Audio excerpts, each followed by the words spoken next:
मोहन जंगल से लकड़ियाँ काट कर लाता और उनसे खूबसूरत खिलौने बनाता।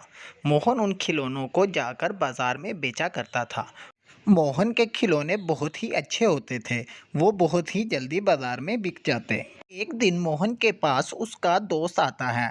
वो आकर मोहन से कहता है, कैसे हो मोहन भाई? मोहन भाई, तुम्हारे खिलौनों का तो बहुत चर्चा हुआ हुआ है आजकल। फिर भी मोहन भाई, तुम्हें पैसे कमाने का तरीका नहीं आता। अरे राजू भाई, क्या कहना चाह रहे हो? मैं तुम्हारी बात को समझा नहीं। जरा मुझे खुलकर बताओ, तुम्हारा क्या मतलब है? देखो मोहन, तुम्हारे खिलौने बहुत अच्छे हैं और लोग तुम्हारे खिलौनों को बहुत पसंद करते हैं। अगर तुम इन खिलौनों की दाम बढ़ा दो, जो खिलौना तुम 100 रुपये का बेचते हो, अगर तुम उस खिलौने का 200 लो तो तुम्हें दोगुना फायदा होगा। अरे वाह राजू भाई, बात तो तुम्हारी बहुत अच्छी है। मुझे बहुत पसंद आई है तुम्हारी बात। अब मैं इन खिलौनों को दुगने दामों में बेचा करूँगा। जो 100 वाला खिलौना है वो मैं अब 200 का बेचा करूँगा। ठीक है मोहन भैया, अब मैं चलता हूँ। अपने दोस्त राजू की बात सुनकर मोहन के दिल में भी लालच पैदा हो गया।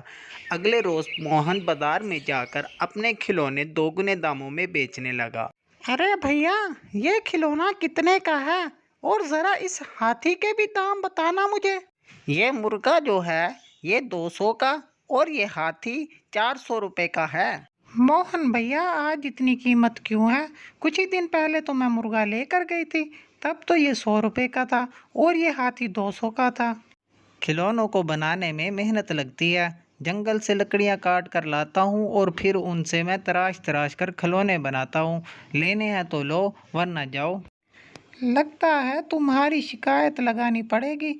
मैं आज बादशाह के दरबार में जाती हूँ और जाकर तुम्हारी शिकायत करती हूँ बादशाह सलामत से। उसके बाद वो औरत बादशाह के दरबार में जाती है और जाकर बादशाह को मोहन की शिकायत लगाती है।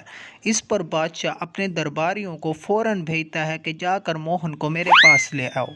और कुछ ही देर में मोहन को बादशाह के दरबार में पेश कर दिया जाता है।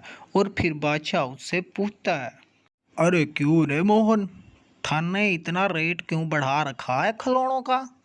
थारे को समझ नहीं आ रही तो तू ये धंधा बंद कर दे। आज के बाद थाने खिलौनों को नहीं बेचना। थारा काम ये मैं आज बंद कर रहा हूँ। तूने खिलौनों का इतना रेट बढ़ा रखा है, सब लोग तंग आ गए हैं थारे से। अब तू ये अपना काम चौपट करके बस घर बैठ जा। आज के बाद थाने कोई खिलौना नहीं बेचना। बादशाह का हुक्म मिलते ही मोहन बादशाह के दरबार से चला जाता है। इस तरह मोहन को उसके लालच की सज़ा भी मिल गई थी और मोहन को एहसास भी हो गया था कि अगर वो लालच ना करता तो उसके इतने अच्छे खिलौने बिक रहे थे, वो इसी से अच्छी खासी आमदनी कमा सकता था। तो बच्चों, कैसी लगी आपको हमारी कहानी?